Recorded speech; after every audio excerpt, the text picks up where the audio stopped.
So Cole Allen's Manifesto. Hello, everybody. The exclamation point is, yeah. I mean, that's pretty typical, like Gen Z or young millennial. Yes. You know, I mean, nobody, what is it supposed to say? Dear, to whom it may concern. To whom it may concern. But no, a text driver, it's like, listen up, you yahoos. Well, it seems like in his mind, this is because, like, because he said something like, I would have done something about it sooner, but this is the first opportunity I've had to do so. And I'm curious about that too, what that means. Right. Like, why is this the first opportunity he's had? Because I've just been so busy. It's like, God, you know what? I've just my plate working on my really career. Full. I've been look maxing. I've been in the gym. Schedule. Yes. Yeah. I haven't been able to fit this in. To a lot of people, there's something really addictive about political anger. It's stimulating, it gives you a sense of meaning, it's distracting from your life. There can be this feedback loop of I post something indicating my rage, and that gets attention. I get likes, I get clicks, I get retweets, I get comments. There's just this feeling that goes along with it of, you get reinforced, it's inherently satisfying, and so then it just becomes this habit you fall back on even if you don't actually feel the underlying emotion driving you to do it.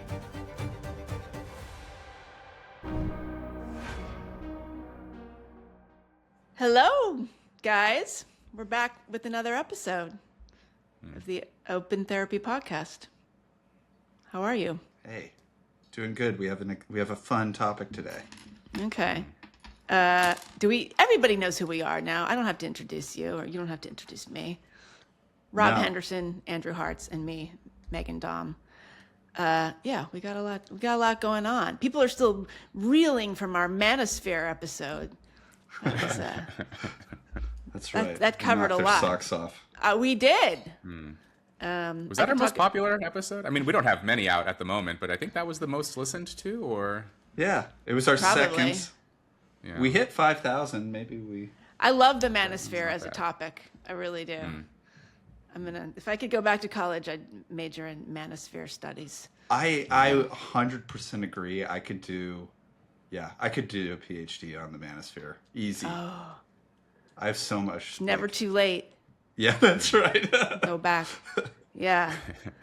Yeah. So anyway, all right. Well, we're going to talk about political violence this week. It's sadly quite timely. There was an incident at the White House Correspondents' Dinner. I guess that was a little over a week ago now. I don't know about you guys, but did you I did the thing where I was like, that's weird.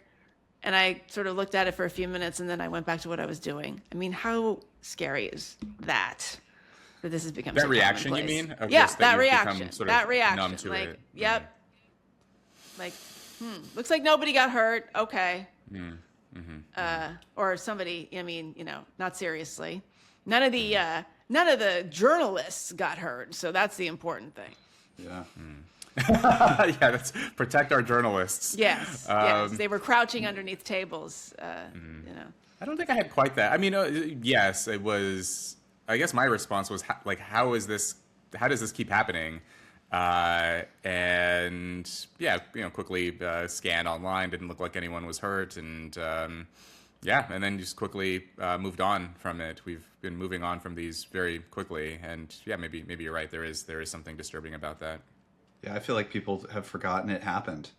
I mean, there is something about like everything moves so fast, and people it messes with memory. People don't remember things. I was just talking to somebody about this is like a different political thing, but like we changed the government in Venezuela not that long ago. And it's just it's just like happens, and then nobody, it's like people, I was like, what percentage of people, if you asked them on the street, would know that happened? Like I feel like people on the street, I don't think they know anything. 10% less. No. Like, yeah. So it's just like, but I don't know. It's like, I even about this, it feels like it's old news already, just a couple weeks later.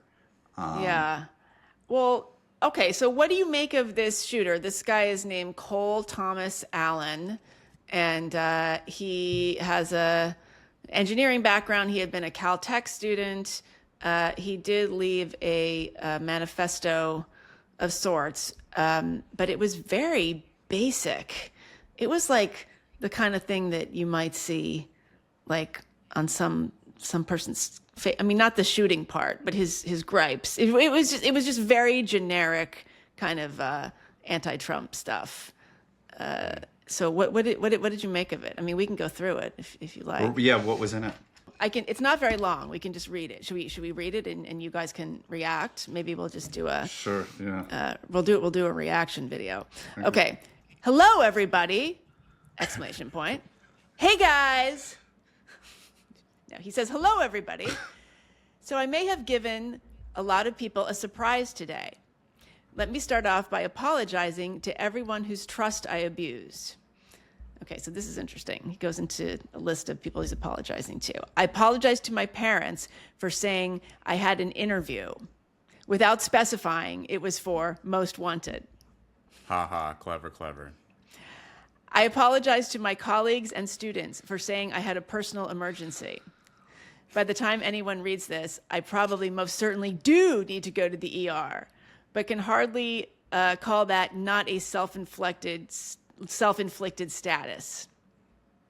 Okay.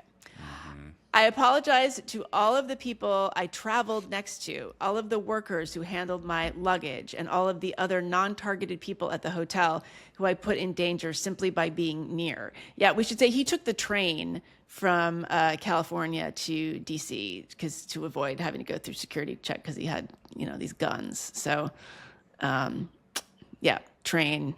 Note to self, train, not so careful with the TSA screening. Okay. I apologize to everyone who was abused and or murdered before this.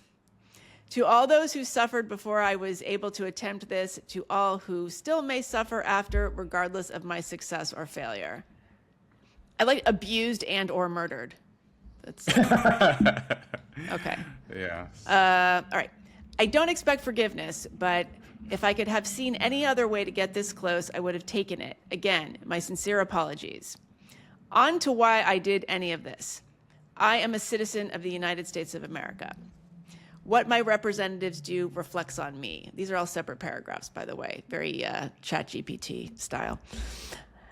I really hope ChatGPT didn't write this. Can you imagine? What would be the prompt? It doesn't really feel like ChatGPT though. This feels like no. I'm not saying it. Yeah. I just it's the form, the kind of choppy one sentence formatting. That's what it is. Yeah. I do think people are gonna copy Chat, mimic it. It's already unconsciously. People are internalizing it. Okay. What my representatives do reflects on me. I am no longer willing to permit a pedophile, rapist, and traitor to coat my hands with his crimes. And then he says in parentheses, well, to be completely honest, I was no longer willing a long time ago, but this is the first real opportunity I've had to do something about it. While I'm discussing this, I'll also go over my expected rules of engagement, probably in a terrible format, but I'm not military, so too bad. Administration officials, not including Mr. Patel, they are the targets, prioritized from highest ranking to lowest. Okay. Secret Service, they are targets only if necessary, and to be incapacitated non-lethally if possible. AKA, I hope they're wearing body armor because center mass with shotguns messes up people who aren't. Hotel security, not targets if at all possible, AKA unless they shoot me. Capitol Police, same as hotel security. National Guard, same as hotel security. Hotel employees, not targets at all. Guests, not targets at all. In order to minimize casualties, I will also be using buckshot rather than slugs, less penetration through walls. I would still go through most everyone here to get to the targets if it were absolutely necessary, on the basis that most people choose to attend a speech by a pedophile. Okay, on the basis that most people choose to attend a speech by a pedophile, rapist, and traitor are thus complicit. I get who choose, I think he meant. But I really hope it doesn't come to that. Okay, he has some now rebuttals to the objections that he anticipates. But before we get to that, do you have any thoughts thus far? I mean, how would you have said it differently? Well, this is the first time I'm learning. I wasn't following it that closely, but I was unaware that he had taken a train from California to DC, and so I think this maybe refutes this idea that he's this profoundly disturbed, mentally unwell person, because it takes quite a bit of planning to pull something like this off, but even just to take a train across the country, there's you have to buy tickets. Have you been on a train lately, Rob? Map. I don't know. I mean, what if it's a bus? Then I think it would be clear. I think any mode of transportation that gets you person. 3,000 miles, you have to be able to be somewhat sort of self-aware and of somewhat sound mind. I mean, if you're truly disturbed, I think the ability to just sort of follow a train schedule would be beyond your capacity. So. Why wouldn't he rent a car? That's a. I guess he doesn't have a drive. license or something. Well, it seems like the train is. I by the way, cross country train. You have to transfer a certain number of times. He transferred in Chicago. That's it. Just one transfer in Chicago. Well, I don't know, but I mean, I don't know. But these people, they have all kinds of plans. I mean, assassins, they plan things out far in advance, and that doesn't mean they're not. I mean, I want to talk about like this potential schizophrenia angle, Andrew. Like when we're complete here, because I mean, he does fit the profile just in terms of age.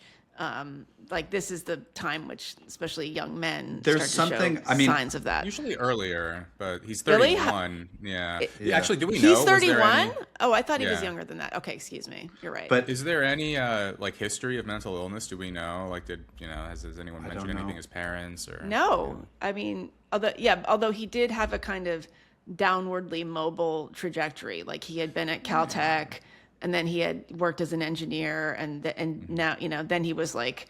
I think he was tutoring. Like his career was not going not going upward. the tone and style of it, and I don't know if I would have a different reaction if I were reading it, but it seems really misattuned to the context. I mean, where you would just think like maybe he wants to apologize to his family, explain why he did it. There's something. And I can't tell how much of it is how you're reading it, Megan, but my I'm reading it reaction totally straight.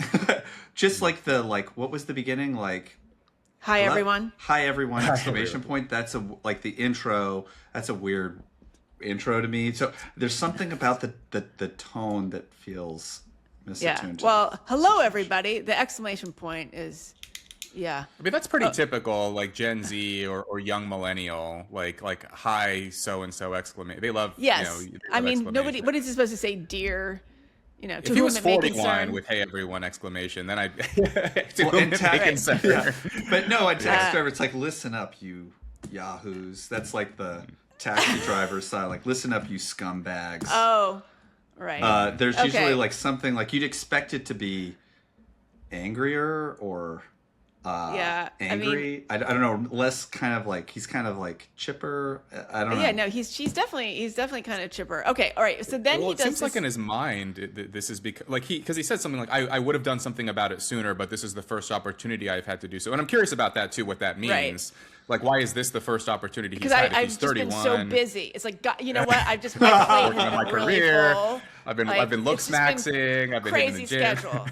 Yes. Yeah, I've and, been able to fit this in. and But finally- then, yeah. So he says, I haven't had time to. So, but in his mind, it seems like this has been something he's been planning in some form for a long time, and maybe that's why it's coming across as. Yeah, like the tone doesn't match the action. Is that in his mind, this has become normal? This is something he's been fantasizing about and daydreaming about and planning. So in his mind, maybe it isn't that Like, it could out be of like the ordinary. Yeah, I want to deeply apologize to my family if they're hurt by my actions, but I felt moved to, and I must do this because I think there's a certain tone that I would have expected it to have, and it doesn't seem to quite hit that. There's something like, I don't know, there's something kind of happy about it, and One other thing, he says, I didn't know about this. He said administration officials, not including Mr. Patel. Why Why? is Kash Patel an exception to Well, I his? don't know. The far right explanation is, of course, that Patel is a person of color, so he's exempt. Oh, okay. So Cole I Thomas don't is know. sparing him I don't because know. he's non-white. I mean, Okay, Cole okay. Thomas does not seem necessarily woke. Like, I don't think Yeah. it's coming from. I don't think that's his jam. Okay, well then he does But the if thing. not that, then why else? I guess. Well, I mean, Kash because, Patel of all people. I mean, Yeah. it's weird that he's letting him off the hook. Maybe That's what I mean, Kash like- Patel is so ridiculous that it's not Yeah. even worth it. Is that it? Like, he thinks like he's not responsible for his crimes because he's, you know, he doesn't have full agency or something. He's Right. I mean, what is because like the far right explanation, it sounds ridiculous, but also what other explanations are available? I don't know. Okay, well, so then he does this thing, rebuttals to objections. So he's anticipating what people's objections to this action might be. I know it's always good he's steel manning it, really. Yeah. Okay. All right. Steel manning his own assassination attempt. Yeah. Okay. Rebuttals to objections. Objection 1: as a Christian, you should turn the other cheek. Okay. His rebuttal: turning the other cheek is for when you yourself are oppressed. I'm not the person raped in a detention camp. I'm not the fisherman executed without trial. I'm not a school kid blown up or a child starved or a teenage girl abused by the many criminals in this administration. Turning the other cheek when someone else is oppressed is not Christian behavior. It is complicity in the oppressor's crimes. Okay. I don't know if you have thoughts about that one. We can get to the Well, how second. did he, you know, he's a Caltech grad, so now I'm wondering, you know, where did he learn this kind of language of social justice, of, you know, the oppressor and the oppressed, and that's. I think that's at that's at they're Caltech learning is that not at Caltech? Uncaptured. Yeah. Okay. I mean, it's not Oberlin or anything, but no. MIT is. I've heard MIT is kind of but He Caltech, also I went. just- He went from Caltech to like a state school after that, which is again sort of unusual. So, Caltech was not his last academic stop. Oh, I see. How many reasons does he like? How long is this? Are we? Is this It's not that much longer. It's not that much longer. Don't worry. Okay. Okay. Objection 2: this is not a convenient time for you to do this. Not a good time. You know what? This is not a good time. Yeah. Okay. Can we check back in a couple weeks? Yeah, let's circle back. We should circle Let's back. circle Okay, back. but I need whoever thinks this way to take a couple of minutes and realize that the world isn't about them. Do you think that when I see someone raped, do you think that when I see someone raped or murdered or abused, I should walk on by because it would be inconvenient for people who aren't the victim? This was the best timing and chance of success I could come up with. All right. Objection 3: you didn't get them all. Rebuttal: got to start somewhere. Objection 4: as a half black, half white person, you shouldn't be the one doing this. Rebuttal: I don't see anyone else picking up the slack. So wait a minute. What's the logic there? Like, because he's not representing. It's not good for. It's bad for the. You know, it's a for genre. like the black community, or because he's not. Yeah, be a like fully black person doing it, I guess. Well, He should that's be a what I'm fully like. white person. Oh, he white. should I be guess white or black. I don't. Would it be But better? why is the mixed? So I guess what I'm wondering is like, is he saying like a mixed race person shouldn't do this, someone with black ancestry shouldn't do this, or someone with white ancestry shouldn't which do this? is What the does that part mean that exactly? shouldn't be doing it. Like Yeah, we that's don't know. problematic here. Like, Right. what would be the ideal person, the race of the ideal person, like to do something like this? Yes. Good question. Okay. Let's see. Rebuttal: I don't see anyone else. Oh, he says I don't see anyone else picking up the slack. Okay. Objection 5: yield unto Caesar what is Caesar's. It's another Christian thing. He really is Christian. yeah. Does he identify as Christian? Okay. He Okay. says the United States of America are ruled by law, not by any one or several people. Insofar as representatives and judges do not follow the law, no one is required to yield them anything so unlawfully ordered. I would also like to extend my appreciation to a great many people, since I will not likely be able to talk with them again, unless the Secret Service is astoundingly incompetent. Thank you to my family, both personal and church, for your love over these 31 years. Thank you to my friends for your companionship over these many years. Thank you to my colleagues over many jobs for your positivity and professionalism. Thank you to my students for your enthusiasm and love of learning. I would like to thank the Academy and everyone who voted for this Oscar for me to accept. No, I'm just kidding. Okay. Okay, this is going on a little bit more. I'm scrolling down. This is actually kind of funny. Like, yeah. If you, No, you want to? What are you saying? He's just saying. Well, the way he signs off, sincerely Cole, and then in quotes, I guess this is his like.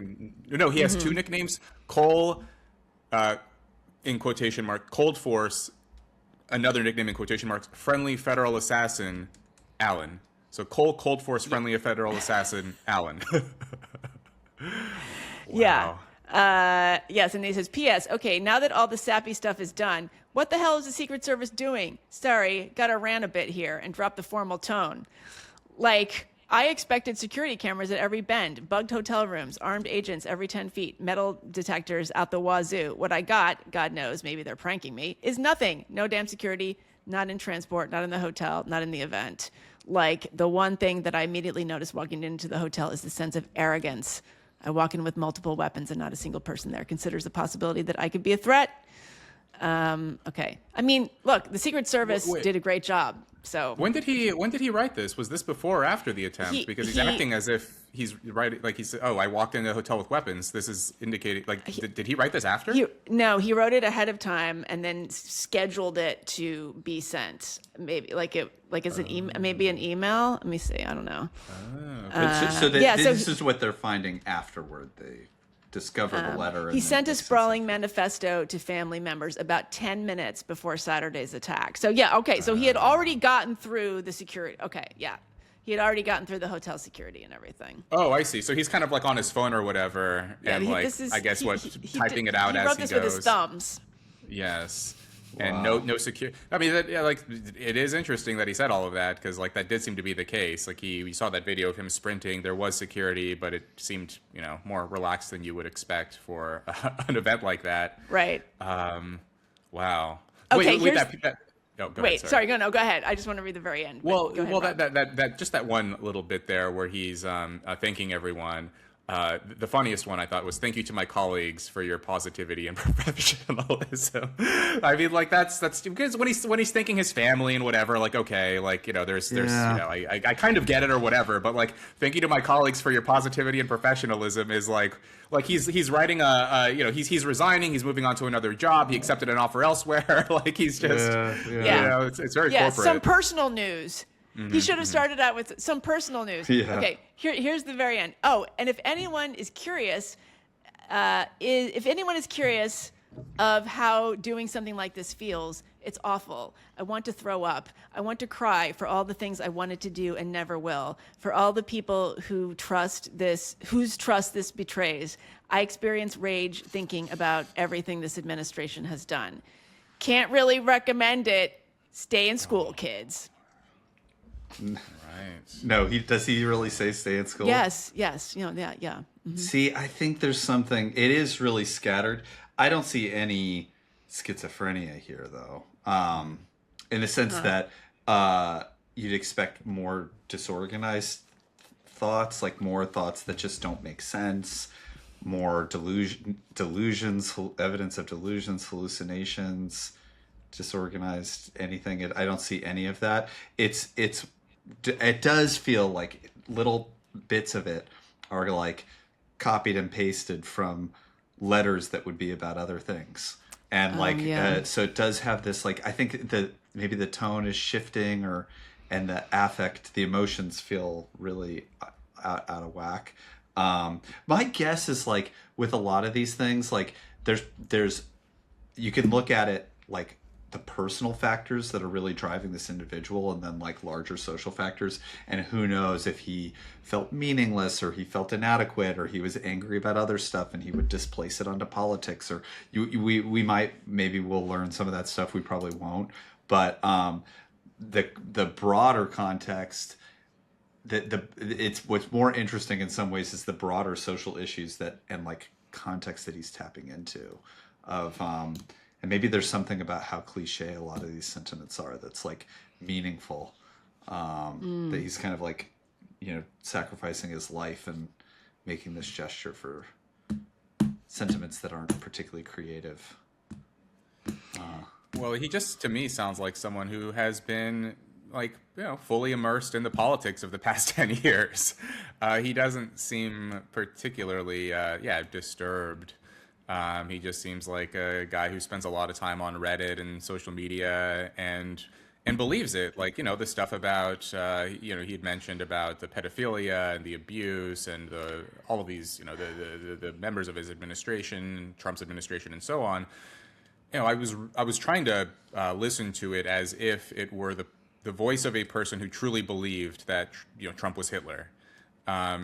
And if you really believe that, then it doesn't sound super crazy. No, you do have a moral duty, I guess, right? If Yeah, he's truly Hitler. in an alternate, like if someone really believed that, then in a way, like his motives and sentiment, it's understandable that he thinks he's doing something for the greater good. He mentioned, if you turn the other cheek yourself, that's Christian, but if you walk by while someone else is being harmed, then you have a moral duty to intervene. Then, and that's if he really believes that, and he took a huge risk here to put his money where his mouth is. So, yeah, I just think he's just a guy who sincerely believed in kind of the an inflammatory extreme rhetoric around this administration. I have two different thoughts about like the social context that he's in. Like on the one hand, like I think, and this is kind of like what I was thinking about talking about today in part, was just people are obviously more and more emotionally dysregulated by politics, and their ability to regulate emotions on politics seems to be getting worse and worse. And my belief is that most of the chaos politically and divisions have to do with like a broad emotion regulation problem in society. It's not, I think the ideologies kind of follow after the emotions. People can't hold themselves to, people are too worked up, and then the ideologies follow to fit with what people are experiencing. But what I think is interesting in addition to that is that to some people, not to everyone, but to a lot of people, there's something really addictive about political anger. And it's clearly something that people get fixated on and find really gratifying. And I'm always kind of toying around with, what is it? It's stimulating. It gives you a sense of meaning. It's distracting from your life. I think like you don't think about your own problems because you're thinking about this other stuff. Like there's different things, but it's kind of surprising to me how addicting it is. I wouldn't have guessed before social media, or at the early days of social media, that the thing that people were going to be most addicted to about it would be, for angering political content. So I don't know, Rob or Megan, if you have any ideas about like why it like sucks people in so much. Like why is it so attractive or gratifying? Or I mean, is it because it's less painful than being upset about your personal problems? It's like a proxy and it's kind of more noble. It's like you seem like you're doing something, you seem like you have, bigger concerns than just myself. You're really angry.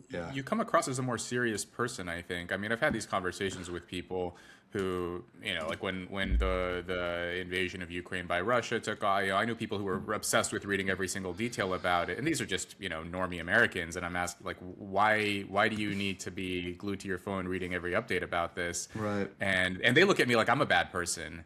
Like, well, how could you not? And right. I think, well, what difference is this making for the people of Ukraine if some, upper middle class American is reading about it on their phone? How is this helping them? If you're sending them money, or if you're going to go and sign up and help them, but if you're just reading about it, I think people feel like somehow in their mind this is translating into making a difference, and.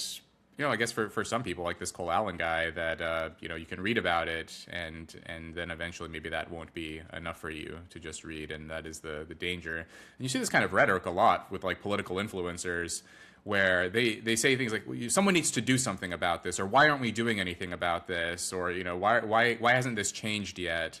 And they never actually say specifically what people should do or what needs to be done. And I think a lot of bad actors online, they assume people will read between the lines, or they won't do anything. They just assume, the audience, they want to hear this, but they're lazy. They're not actually going to do anything. And then someone actually does something.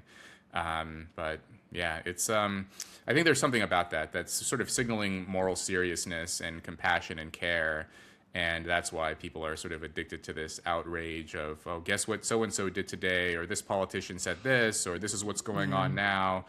And then, of course, a week goes by or 2 weeks go by, and it's on to the next thing. It makes them feel like they Yeah, it's like you read about it because then you feel like you're participating in it, or you're kind of like, if I read a lot about Ukraine, it's like I'm involved in making these decisions. Or I'm part of the world. I'm part like of I'm the in the yes, world. yes, and Yeah. I know what's going on, and I approve of this, or I think there's this maybe so there's like it's interesting. There is this like thing where I think we like don't know anything. I think like I think there's tons of stories every day that we don't know about that are hugely impactful. And we have these kind of like narratives that are set up by the news media. They're usually kind of synced across different networks. They're fairly similar. And it's just these are the select stories that the public is going to focus on.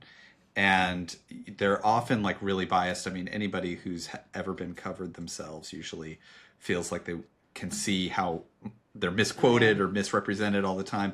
And yet there's something like really unnerving about not trusting that, or not there's something like I think there's a reason why everybody thinks the media lies and still reads it. Like they think this narrative is false, but it doesn't give you all the information, but they still read it because it's like you want to feel like it's so disturbing to think that you don't know what's going on in the world, that you would rather read false information and kind of like, is this making sense? Like, Well, think Well, I wonder, like, it's the false information, but I think they believe it's the information they're consuming is real. I think people get this perverse enjoyment out of thinking like they're the ones who know things and everyone else is oblivious. You're all, going to work and living your lives completely oblivious to what's happening in this part of the world or what this administration is doing or what's going on here. And I know because I'm keeping up with the news and, I'm reading the mainstream media, but I'm also following these special accounts that have access to secret information. And I think there's something satisfying about this. Like, and there are different versions of this, like the Marxist idea of false consciousness, like everyone else is, they've been hoodwinked by the powers that be, but I know something they don't, or like the more recent, like I guess on the right more so, like the red pill versus blue pill. Like everyone else has taken the blue pill, but I've taken the red pill. I've seen through the matrix. Yeah. Or and that's what woke was. Like woke was like when people say like stay woke, like this was 10 years ago. Yeah, was the like, original. 20 years ago, right? Yeah. Oh, okay. Least. Yeah. Then it was I'm awake to the injustice of the system, and you're all asleep. And I think, this is like a version of that, of I'm keeping up with everything and consuming all this information, and I'm so angry, and everyone else has been sedated. But maybe the reality is that we actually we all don't know a ton about what's going on. Like I think it's like I don't know most of what's going on. I have no clue about. I have no idea what's happening in the Persian Gulf, and I could read that every day and have no idea. And like or trade policy or whatever is happening at the HHS or something, like I have no idea. And I think my guess is even people that work there probably don't know a lot about it, like don't know, like it's just they're so big and complex, but there's something like so unnerving about that. That people want to think that they have access to this knowledge or something. It's empowering. But there's also like, I don't know. And then there's like the anger piece. Cause it's like the thing that people don't want. It's not like people are trying to figure out knowledge. Like how do I understand what's happening in the world the best? I think what seems to like get people's attention is something that makes them angry. Like why is that addictive? Well, there's this, years ago, there was this paper, Moral Outrage in the Digital Age, by this neuroscientist, Molly Crockett, and she suggested that, like this, it's this feeling of, it's, at least in the online context, of expressing outrage there can be this feedback loop of I post something indicating my rage, and that gets attention. I get likes, I get clicks, I get retweets, I get comments. And so you not only get the social validation, but you also get the sort of the benefit of signaling your moral concern.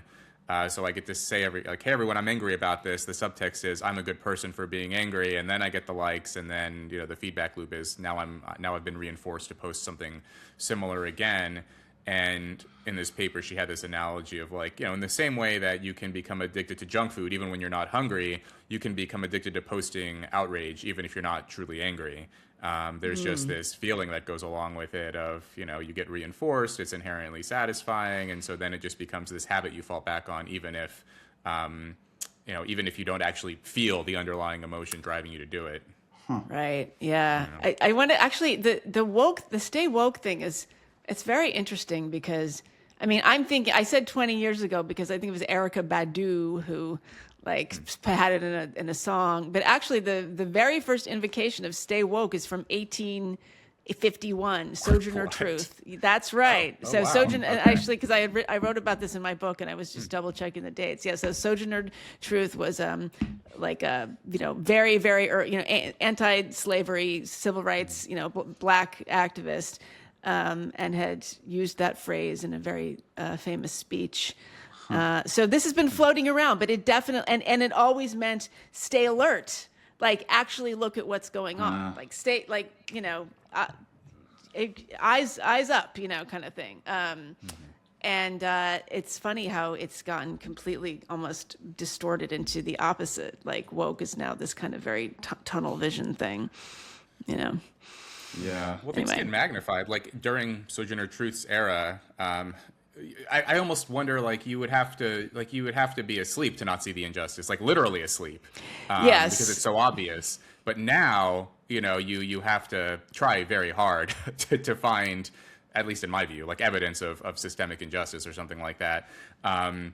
And I think, similarly, the rhetoric around political assassinations, and Trump in particular, he's been called Hitler for 10 years. If you call a guy Hitler long enough, someone out there is going to be like, well, if the whole, the cliched Right. line was if you can get in a time machine and go back in time, would you kill Hitler or not? And if you, apply that today, I think a lot of people would think, because I guess in this guy's mind, maybe he was thinking someday I'm going to be considered a hero. For doing this, and they're going to make movies about me the way that they made movies. There have been multiple movies about Hitler's would-be assassins. There was that famous Tom Cruise movie from a few years, or this is probably 15, 20 years ago now. It's from But all these 1851, guys- Rob. Oh yeah, 1850. That's from 1851. And so, if he really believes all of this stuff, and he in his mind has become a martyr to a just cause or something. So I just saw this clip from the most recent episode of Real Time with Bill Maher, and he made this point. He said, Trump isn't Hitler. If Trump was Hitler, then this guy's actions would make sense, but we got to stop calling this guy Hitler because we're kind of, activating the crazies. I heard something that really upset me. It was, and I often think that he's a smart person. I don't agree with him on a lot of things, but Ezra Klein had a quote where he said, for a word, he's talking about the word fascism, and he says, for a word to have meaning, you have to be able to apply it in your current context, or it doesn't have meaning. And that's why it makes sense to call Republicans fascist now, and Trump fascist. But what he got it exactly. It sounds smart until you think about it, and then you're like, wait. If you apply the word to every context, no matter what's actually happening, then the word doesn't have meaning. Yeah, this is it's the he has it opposite. backwards. It's the opposite. You only Weird. apply it when it's true. If you apply it to every context, then it's meaningless because you're always applying it. And but it's just interesting how they seem, and I think there's a lack of context of things could get worse, where you might want Leave to yourself have some that room word. there. You might Right. want to have that word. It may be helpful to not just always going up to 11. And I Yeah. don't know, it's people can't help themselves. Would he say that if he went back 2,000 years, the word democracy has no meaning Right. because it had not yet been implemented into a society, so the word is meaningless, even if you have, philosophers or theoreticians or something thinking well, maybe if we had a democracy, but Ezra Klein would say, well, that word has no meaning. Yeah, that's... But it sounds smart until you think about it, but it's really just a rationalization to to use hyperbole to attack your political enemies, but to think this is the absolute worst it could get. So I'll never need a stronger word for anybody in American politics. This is why you see, I think, these words kind of ramping up. Like I saw this transition. You guys probably saw this too, but I was in college and grad school seeing the shift from racism was used a lot, and then I think like mid 2010s, late 2010s, suddenly people started using the phrase white supremacy. Yes. Instead of racism, Right. because it feels even more frightening. It would than just it racism. would grab you by Was the like- collar in a huge Right. way. White supremacy, like when I was a kid, white supremacy meant like the Klan or something, Yes. or like actual neo-Nazis. And now, the Yale is a white supremacist institution because of, whatever, a professor sent a mean email or something. And yeah, like you're saying, Andrew, like now, like where do you go to next after that? Well, and You it's have fascism, Nazi, white supremacy. It's coincided with the rise of white nationalism, like in a very like obvious way. And I definitely the word racism. Like I think if somebody, I don't use the word racism anymore personally because it's not clear what it means. Like if somebody on the street comes up to you and they say that person over there said something racist, you have no idea what happened. They could have used a racial slur. You don't know what the race of that person is. You don't know which either. race. You don't know which way it went. They could have said they voted for Trump. They could say I don't like DEI. They could have used the N word. It could have been like a Dominican saying something could about a have- yeah, Haitian. it could have been like any- very yeah. likely. No Yeah. idea. But Right. like I think so. I would like I do think at least in academia we should use more precise words like racial aggression, racial bias, things that maybe have more precise meaning, because racism and white supremacy and those words I don't think have any meaning. No, it's like what happened with sexism became misogyny, right? Like Right. in a very similar way. And then it's like, well, misogyny is hating women. I don't Right. think that's the same thing. I don't think that like Trump is a misogynist. I'm not even Right. sure he's a sexist, to be honest with you. I think he's a chauvinist. I think he's like a old fashioned, just kind of. Lecture. Yeah, I don't have any. If he wants to appoint women, like if women are giving him what he wants, like in their job, then he loves them. Like I don't see Right. him as discriminating against women just per se for being women. I don't. So yeah, that drives me crazy because the misogyny thing that's a pretty strong word. when But you're there's talking like about something else. and it does make me wonder like I mean at some point I keep thinking that we have to kind of hit a ceiling where we've used so much hyperbole, the language and the affect are at 11 all the time. People are going to get burnt out or kind of acclimate to it or whatever, but it kind of somehow seems to just keep upping in ways that I can't even guess. And it does seem like if I was going to say one thing that's contributing to more political violence, it's this emotion dysregulation, and the hyperbole is absolutely part of that.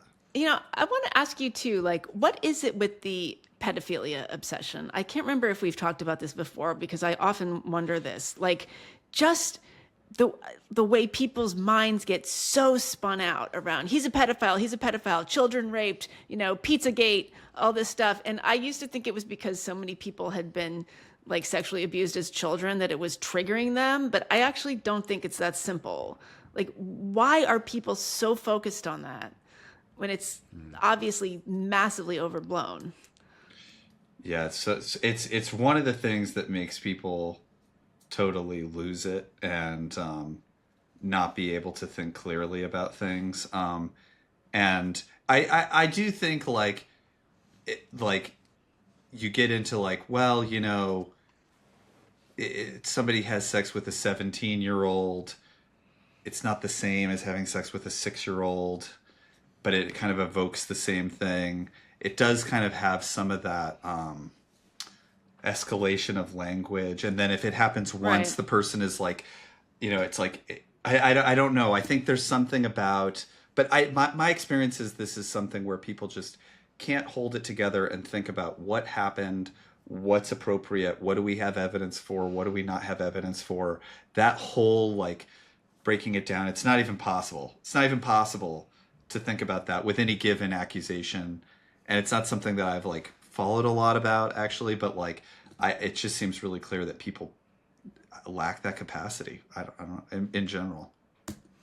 I think one other reason is that as every other form of misconduct has become accepted or normalized or dismissed, like increasingly, like the only things you have left to accuse someone of to tarnish their character are like pedophilia, sexual assault, and racism.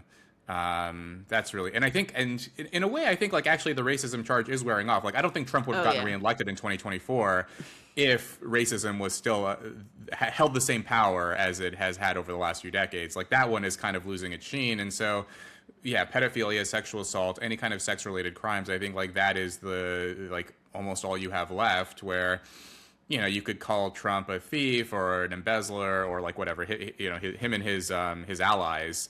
Like theft is like kind of, microlooting is okay now. So like, this is just a different kind of like, who cares about theft now? Nobody.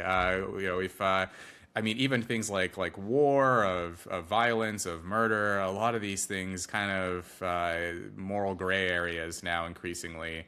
And so what do you have left and somehow to damage someone? And somehow we all agree is wrong. Right. And somehow pimping is good.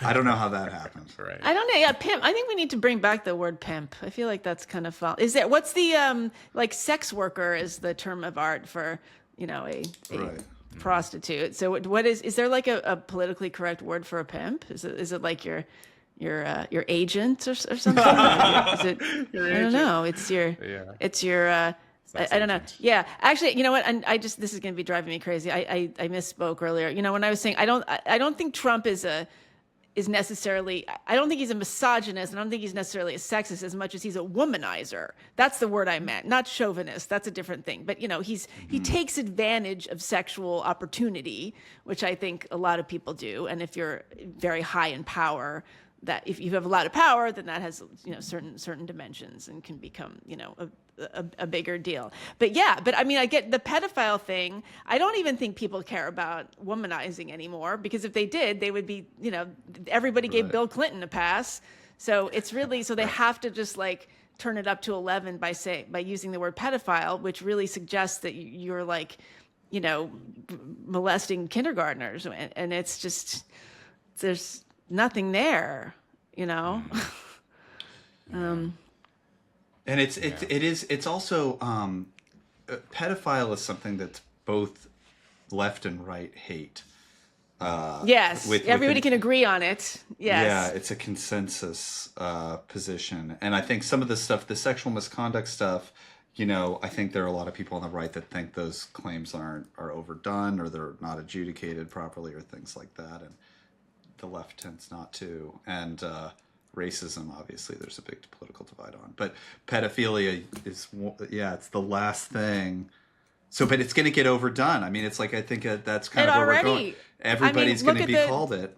Satanic preschool panic. I mean, that was a case where people were obsessed with pedophilia in the 90s, and the whole recovered memory movement, and people went to prison over that stuff because of hysteria, often among people on the left. I mean, left coded therapists were definitely pushing the recovered memory stuff, and people were accusing their fathers, grown women were accusing their fathers of having raped them when they were children based on memories that were suddenly surfacing when they're, middle-aged. And everyone was going with this. Ms. Magazine actually had a cover story saying like, oh my gosh, this is like the new, very important issue for women.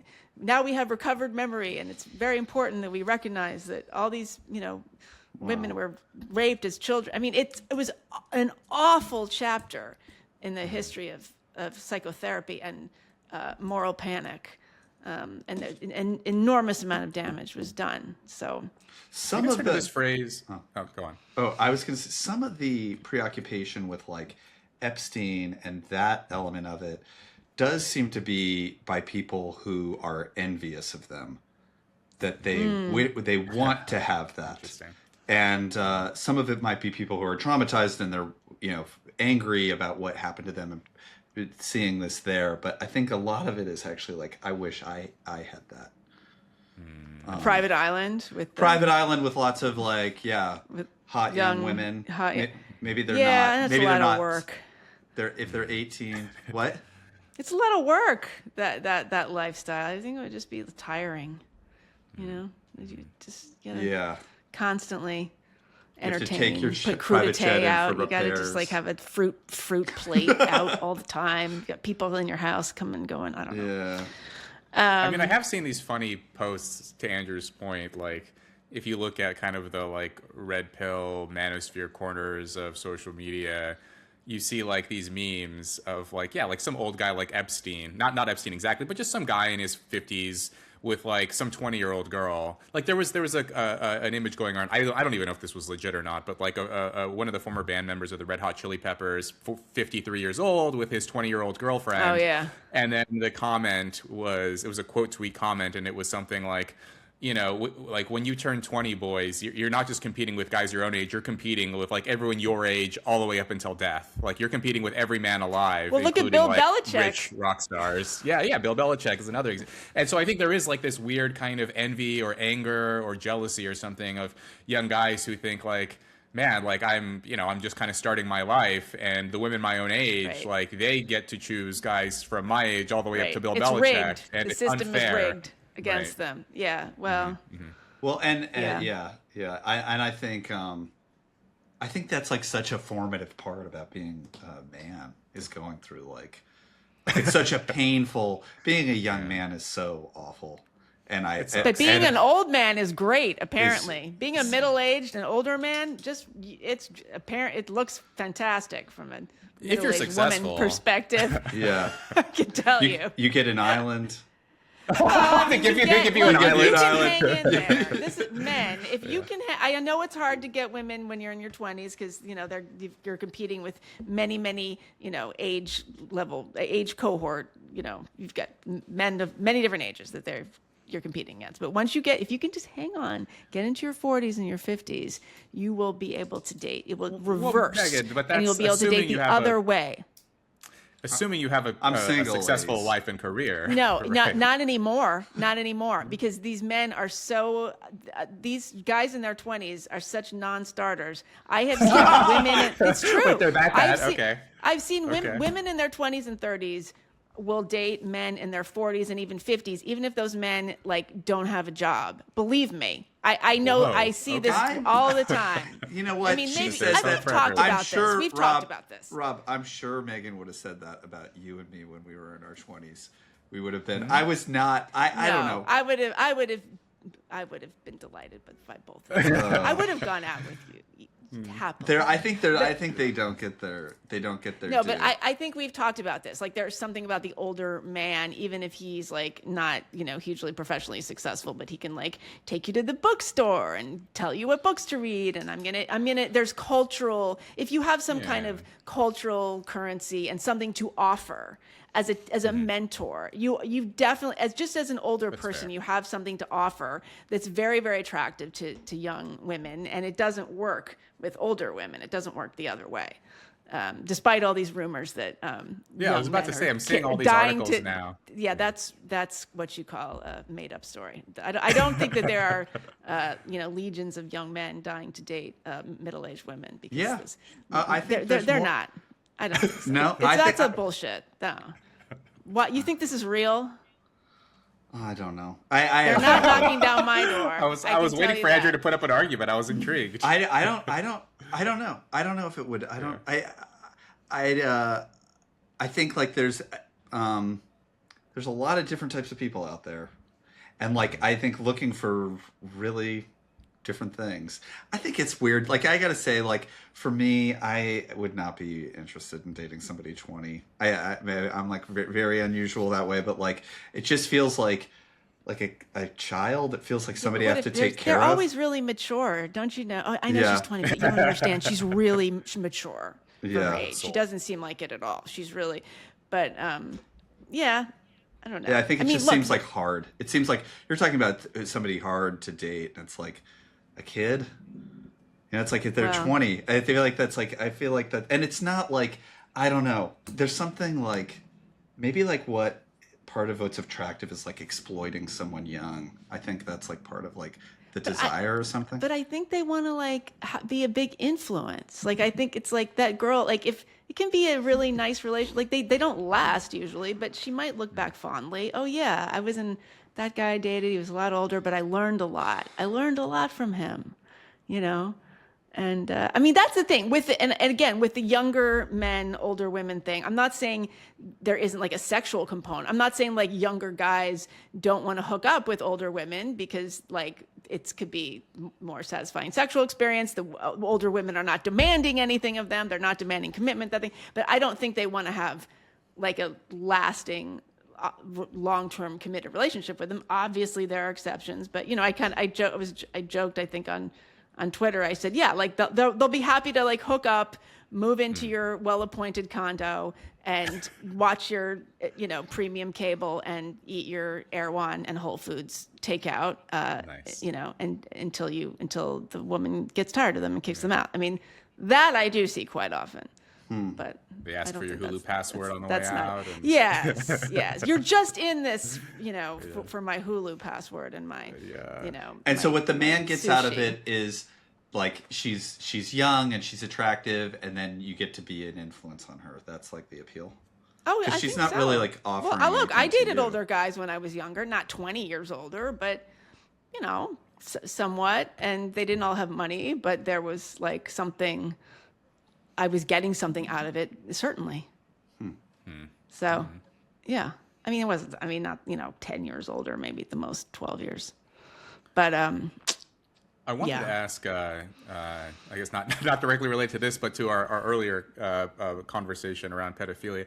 Have you guys heard of this phrase, minor attracted person? oh yes, Yeah. maps. That's a MAPS protected class phenomenon. now. That's a protected Right. class. So I wanted to ask, like, what you guys thought about this, and then Andrew, like, is this like a term that's catching on in like the sort of mental health space? Yes. Aren't you familiar with NAMBLA, the North American Well, Man Boy The Love only reason I know about that Association? is from that episode of South Park. But, That's a like, real I don't know thing. anything else. That's There a real is thing. a like. Okay. Okay, so I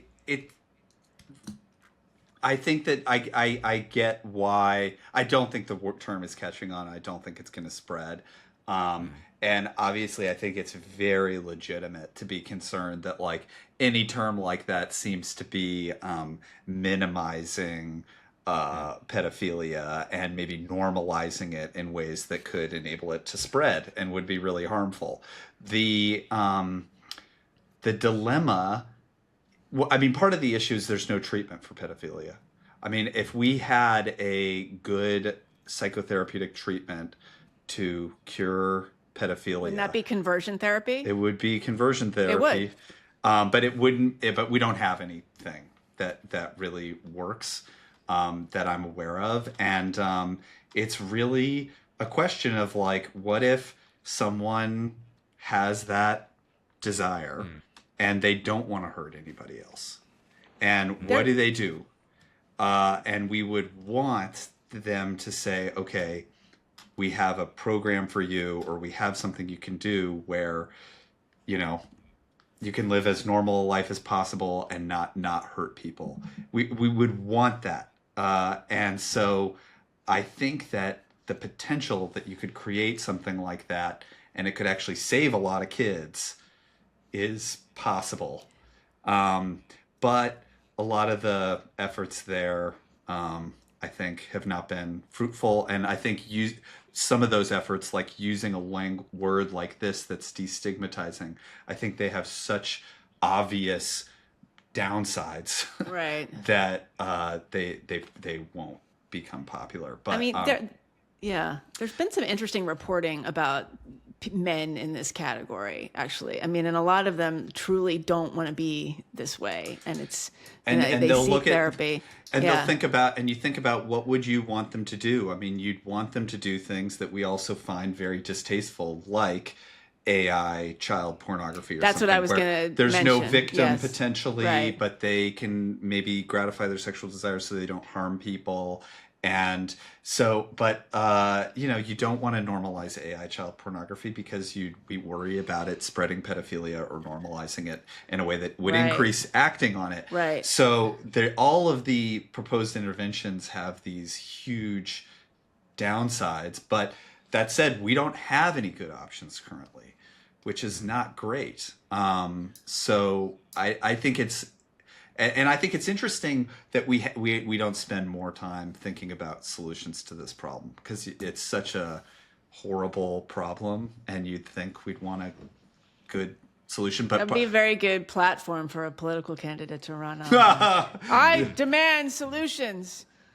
I'm skeptical of the AI child porn thing. Like, I just don't know if that. I mean, like, so you know, I've seen some of these interviews. Some of these guys, they do seem sincerely, you know, guilty, or they seem remorseful, like that they were born this way. But you know, there are many others who are actual predators, and I don't think they would be satisfied with something fake. They want the real, for sure, No, product. and it would give them the idea. Like, I mean, Yeah. just the way if AI generated child porn is out there, it's going to probably you know, stimulate the sense. Like, people are going to be watching it at young ages, and then it's going to flip something in their brain. and there's They want also, that sense of power. I think I remember I read this interview with Ted Bundy, and he said something like when, you know, he described strangling someone and seeing the light in their eyes go out, and he said, like, in that moment he felt like a god. And I don't think like that type of person is going to be satisfied like doing a VR simulation. Well, we're of going back to something the like that. choking conversation now. Is that where we're going with But this? yeah, Yes. the key, like they want it to be this real, authentic experience of having power over someone. I don't know, and I think it's a very poorly researched area. Clearly, among pedophiles, there's a lot of psychopathy. There's a lot of sadism. Those are very high. I don't think they're 100%. The question of what percentage are psychopaths and what percentage are sadists and what percentage might have other fantasies that they resist. I think it's not clear, and it's obviously an incredibly hard group to research. Even when you think about doing group therapy, they tried to do group therapy with psychopaths or with people with antisocial personality, and all they do is they hook up and they figure out how to commit crimes outside a group together. And, Oh my God, it'd be such a great reality show. It doesn't. It's so. So these efforts often don't work. But Andrew, I want to ask you: is there a distinction that you've observed between pedophiles who were like assaulted as children, and then somehow their wiring got set up, so then that's a stimulant, and people who have no history of abuse but are just, you know, oriented that way? I don't know if there's any. Okay, because I mean, it does seem like there's multiple. It's not right. Most of these, they're rarely, sexual orientation is rarely 100%, or it's not 100% genetic. They have done like twin studies with gay men, for example, and if you have an identical twin who's gay, your chance of being gay is about 50%, according to some studies. So what that means is there's a high genetic contribution to sexual orientation, but it's not 100%. And my guess is it's something similar for pedophilia. That would be fascinating to see, like the heritability of pedophilia. If you have two identical twins and one of them experiences attraction to children, how often does the other twin have that? But yeah, like you said, it's probably hard to get data on this stuff. Yeah. You know, how often will people freely admit to those feelings, and you know. It's and it's like all these sexual issues. It's so many of the sexual issues are just under researched, just in general. There's this like community of people who identify as littles. Have you heard of this? No. Okay, they're like, I think it's mostly women who are adult women, but they like to dress up and act like children as like a sexual fetish thing. Is this like when the adults wear diapers? Like the sexual... Not quite diapers, but like she wants to like have a teddy bear and like wear the like little schoolgirl dress and like Lindy West. And then that's what we were talking about last time. I don't know Lindy West. She has her. But there. Oh, sorry. Anyway, that was. No, but. But wait. But is it like I'm wearing a schoolgirl uniform and I have a lollipop and I'm sexy? Is it like that? It's kind of like that. Like... Yeah, but maybe it's like a little bit. It's like an up to notch, but like yes, and like I want to be like a little girl who's being molested kind of fantasy. Yeah, no, I think that's probably there a common is some fetish. I mean, that's interesting. I didn't know they were called littles. Well, I don't know. That's like the interesting. Yeah, but there's like, so it's interesting that there are these kinds of like I don't know, like pseudo-pedophilic or para-pedophilia type things that exist in the culture. A lot of it's Yeah. I don't know why this became a pedophilia podcast. Yeah, what does this have to do with political violence? Well, I mean, it does because because Cole Allen thinks that this administration is staffed with pedophiles, and this Yes. is one of his many Except Kash Patel. justifications. Yeah. Except, no evidence of Cash, but yeah, he's that one. I'm still like, if because anyone's we listening know who to this, his girlfriend is. So I guess that's why. she's much younger than him, right? Cash Patel's girlfriend. Is she not? I don't know. Yeah, but I mean, she has a career. She's not. She has like a whole. She's like an entertainment career of some sort. Yeah. Right? Isn't she like a singer or something? no Or clue. like I thought she was like an influence. She's like a very pretty woman. Yeah. Looks to be like younger than him. I don't know about much Okay, younger, but she like, has her own yeah. thing going. She's not a child, Yeah. so therefore, Okay. I don't know. He's Yeah, exempt. this would be if anybody listening or watching has thoughts about why Kash Patel was spared this this assassination plot. I'd be very curious to hear the theories. Conspiracy or otherwise. He's in on Maybe yeah. because they're going to need the FBI to investigate this, and if he's assassinated, then forget it. You know, there is something interesting, and I didn't hear any of this in the letter, but the impact of political assassinations and things like that is actually mixed. They can be very successful sometimes at changing political outcomes and historical events. It's not like it's not a dumb thing to think that you can kill certain people and change historical outcomes. It actually does sometimes impact. Sometimes there's a backlash and it ends up being opposite, and sometimes it ends up. I wonder if